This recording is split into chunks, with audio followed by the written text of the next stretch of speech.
જય માતાજી મિત્રો, ભક્તિ ચેનલમાં તમારું સ્વાગત છે. પાછા આપણે ઈશ્વરને ગમે એવી વાતો કરીએ, ઈશ્વરને રીઝાવીએ, ત્યારે ભગવાનને ખુશ કરવા હોય તો ભગવાન કેવી રીતે ખુશ થાય આપણા ઉપર? ભગવાન કેમ આપણા ઉપર દયા કરે? ભગવાન કેમ કૃપા કરે? એવી સરસ વાતો કરશું. ઈશ્વરને સમજવાને એ બહુ કઠણ નહીં, પણ આપણા ગજાની વાત જ નથી. આપણે ઈશ્વરની ભક્તિ કરી શકીએ, એને પ્રેમ કરી શકીએ, એને રીઝાવી શકીએ, એને મનાવી શકીએ, પણ એને સમજી ન શકીએ. અર્જુન જ્યારે કુરુક્ષેત્રના રણભૂમિ ઉપર ભગવાન સારથી છે અર્જુનના, અને એ રથ ઉપર બેઠા બેઠા અર્જુનને આમ કરવાનું એવી રણનીતિ સમજાવતા હોય, કહેતા હોય.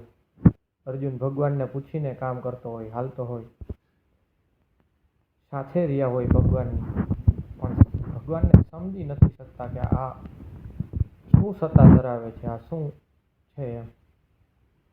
ભગવાનને સાથે રહેવા છતાં ન સમજી શકતા હોય, કલ્પના પણ ન કરી શકીએ એ શક્તિ, જેની કલ્પના પણ ન થઈ શકે, જેના વિશે આપણે લખી ન શકીએ, જેના વિશે આપણે એના વખાણમાં કંઈ ન બોલી શકીએ, એટલી શક્તિશાળી, એટલું એનું બળ, એટલી એની શક્તિ, એટલી એની સત્તા હોય, તો આપણે એના વિશે શું બોલી શકીએ, શું જાણી શકીએ, શું કરી શકીએ એના વિશે?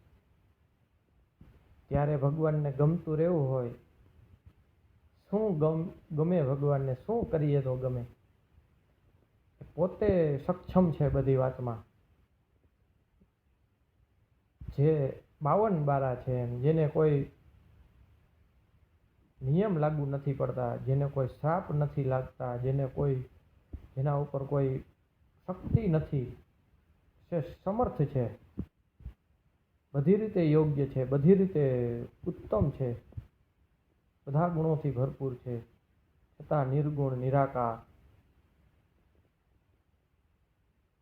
અતૂટ શ્રદ્ધા અને ભાવ હોય તો ભગવાનને આપણે રાજી કરી શકીએ, રીઝાવી શકીએ, મનાવી શકીએ, એની કૃપાના પાત્ર બની શકીએ, પણ એને જાણી ન શકીએ શું છે એ. એનું વર્ણન મોટા મોટા ઋષિમુનિઓ કોઈ પણ લખવા બેસે તો એનું વર્ણન કરે તો એની જેટલી ક્ષમતા છે એટલું કરી શકે એમ. બાકી તો 7 સમુંદર કી સાઈ કરું તોય એના ગુણ તો ન જ ગાઈ શકીએ, ગુણ તો ન જ લખી શકીએ એમ. એવું સામર્થ્ય ધરાવનાર ઈશ્વરને આપણે ખુશ કરવા હોય તો એ પ્રયત્ન કરીએ, થોડીક ચર્ચા કરીએ ભગવાન વિશે, ભગવાનને ખુશ કરીએ. નાનો મોટો કોઈ હોદ્દેદાર વ્યક્તિ હોય, આપણે એને ઓળખતા હોય તો એમ કોલર ટાઈટ કરીને રખડતા હોય આપણે કે એ મને ઓળખે છે, એમ એ પ્રાઇમ મિનિસ્ટર મને ઓળખે છે, CM મને ઓળખે છે, એક ફોન કરું તો કામ થઈ જાય મારું, એમ આપણે કોલર ટાઈટ કરીને રખડતા હોય. તો આપણે બધાય પણ ઈશ્વરના સંતાન છીએ, તો આપણે શું કરવા કોલર ટાઈટ કરીને ન રખડીએ એમ? કેમ ન રખડીએ? કેમ ન કોલર ટાઈટ કરીને જીવીએ એમ? આપણા ઉપર કોઈ એવી સત્તા છે કે જેના ઉપર કોઈ સત્તા નથી, જેના ઉપર કાંઈ છે જ નહીં એમ. તો આપણે ભગવાનને રીઝવીએ એવો પ્રયત્ન કરીએ, એવું આપણે જાણશું થોડું થોડું. જય માતાજી, જય વિંધ્યવાસિની.